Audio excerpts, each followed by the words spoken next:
Congress BJP company के जो लोग हैं, फिर इन्होंने अंदर अंदर आपस में मिलकर व पर्दे के पीछे से खासकर दलित समाज में से बिकाऊ व स्वार्थी किस्म के लोगों के जरिए अब इन्होंने अनेकों पार्टियां बनवा दी सन 2007 के बाद से, जिनको चलाने व चुनाव लड़ाने आदि पर पूरा धन इन्हीं पार्टियों का लगता है। तभी ये पार्टियां कई कई दर्जन गाड़ियों को साथ में लेकर चलती हैं और अब तो ये हेलीकॉप्टर व प्लेन से चुनावी दौरा भी करते हैं। ऐसी लोगों में ये आम चर्चा है। पार्टियां अपने राजनीतिक लाभ के लिए उनके हिसाब से उनसे उम्मीदवार खड़े करवा के अब बीएसपी को कमज़ोर करने में लगी है। इसके साथ ही अब तो इन बिकाऊ व स्वार्थियों को मजबूती देने के लिए अब ये विरोधी पार्टियां अपना खुद का भी वोट ट्रांसफ़र करवा के इनके हर राज्य में 1-2 एमपी व एमएलए भी जितवा कर भेज रही है। हुए उपचुनाव में इस बार जो वोट पड़े हैं और उसके बाद जो कल नतीजे आए हैं, तो उसको लेकर अब ये आम चर्चा है। मैं खुद नहीं कह रही हूँ, ये लोगों में आम चर्चा है कि पहले देश में बैलेट पेपर के जरिए चुनाव जीतने के लिए सत्ता का दुरुपयोग करके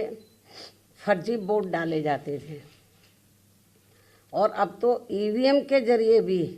ये कार्य किया जा रहा है, जो लोकतंत्र के लिए बड़े दुख व चिंता की बात है। इतना ही नहीं बल्कि देश में लोकसभा व राज्यों में विधानसभा आम चुनाव के साथ साथ खासकर उपचुनावों में तो अब ये कार्य काफ़ी खुलकर किया जा रहा है और ये सब हमें हाल ही में हुए यूपी के उपचुनाव में काफ़ी कुछ देखने के लिए मिला है। और इस बार महाराष्ट्र स्टेट में विधानसभा के हुए आम चुनाव में भी इसको लेकर काफ़ी आवाज़ें उठाई जा रही हैं। ये अपने देश में यह लोकतंत्र के लिए बहुत बड़ी खतरे की घंटी भी है। ऐसी स्थिति में अब हमारी पार्टी ने ये फैसला लिया है कि जब तक देश में फर्जी वोटों को डालने से रोकने के लिए देश के चुनाव आयोग द्वारा कोई सख्त कदम नहीं उठाए जाते हैं,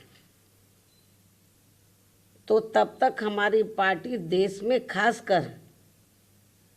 अब कोई भी उपचुनाव नहीं लड़ेगी। मैं उपचुनाव की बात कर रही हूँ, बाई इलेक्शन की।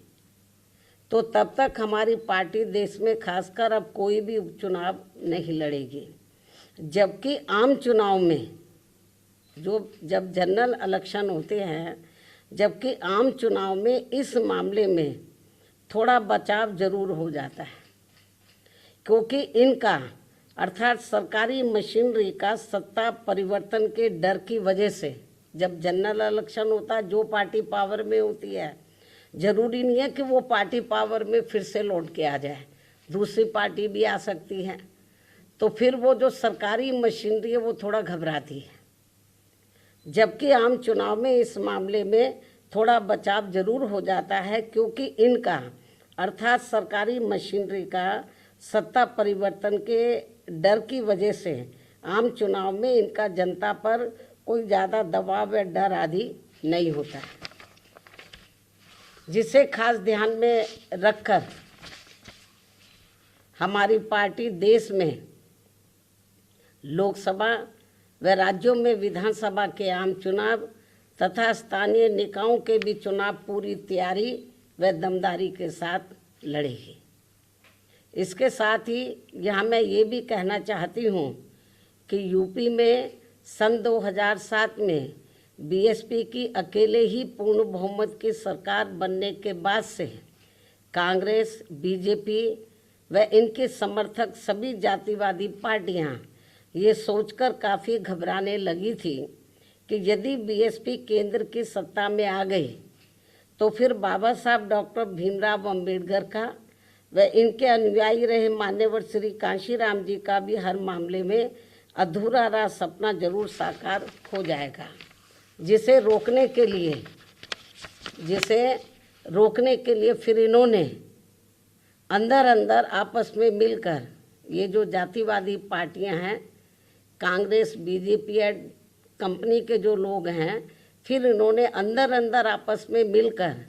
व पर्दे के पीछे से खासकर दलित समाज में से बिकाऊ व स्वार्थी किस्म के लोगों के जरिए अब इन्होंने अनेकों पार्टियां बनवा दी सन 2007 के बाद से, जिनको चलाने व चुनाव लड़ाने आदि पर पूरा धन इन्हीं पार्टियों का लगता है। तभी ये पार्टियां कई कई दर्जन गाड़ियों को साथ में लेकर चलती हैं और अब तो ये हेलीकॉप्टर व प्लेन से चुनावी दौरा भी करते हैं। ऐसी लोगों में ये आम चर्चा है, जबकि हमारी पार्टी बीएसपी इसके लिए पार्टी के लोगों से बीएसपी सदस्यता आदि के जरिए अपना खर्चा खुद उठाती है। यहाँ ये भी गंभीरता से सोचने की बात है। और इतना ही नहीं, बल्कि फिर ये विरोधी पार्टियाँ अपने राजनीतिक लाभ के लिए उनके हिसाब से उनसे उम्मीदवार खड़े करवा के अब बीएसपी को कमज़ोर करने में लगी है। इसके साथ ही अब तो इन बिकाऊ व स्वार्थियों को मजबूती देने के लिए अब ये विरोधी पार्टियां अपना खुद का भी वोट ट्रांसफ़र करवा के इनके हर राज्य में 1-2 एमपी व एमएलए भी जितवा कर भेज रही है। इसलिए ऐसी सभी बिकाऊ व स्वार्थियों की पार्टियों को अब अपने भोले भाले दलितों, आदिवासियों, अन्य पिछड़े वर्गों व अक़लियतों को भी अपना एक भी वोट देकर खराब नहीं करना है। ये सब हमें अभी हाल ही में हरियाणा,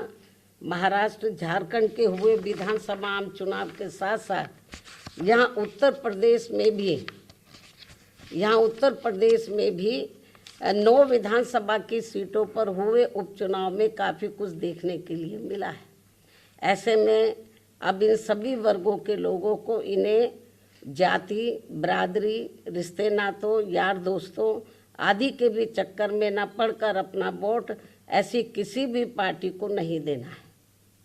बल्कि अपनी एकमात्र हितैषी पार्टी बीएसपी को ही अपना वोट देना है, जिसकी नीतियों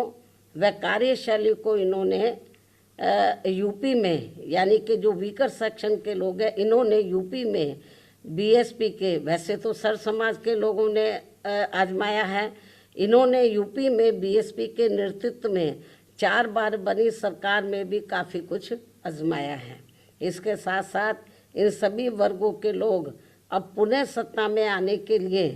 विरोधी पार्टियों की इन सभी साजिशों से हमेशा सावधान रहना है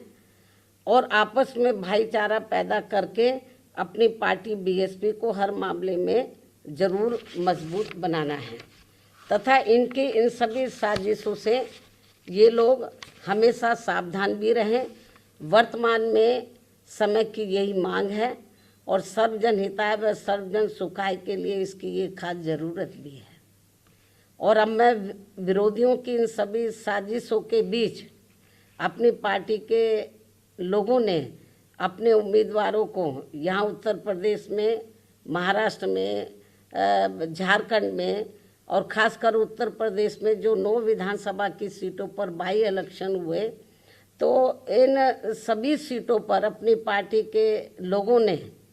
अपने पार्टी के उम्मीदवारों को जिताने के लिए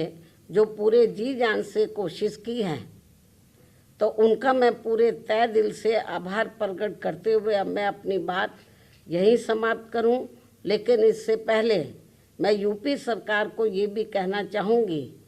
कल यूपी में उपचुनाव को लेकर आए अप्रत्याशित नतीजों के बाद से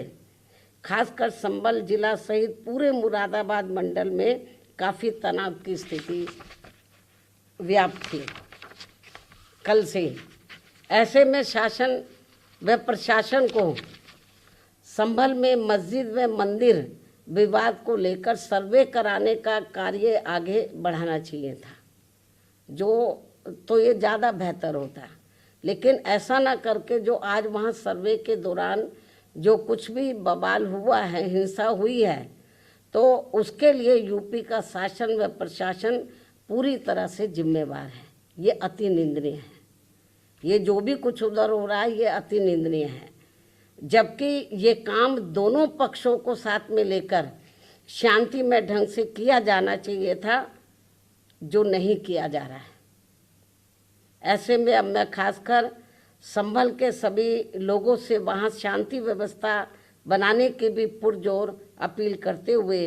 अपनी बात यही समाप्त करती हूँ। धन्यवाद। जय भीम व जय भारत।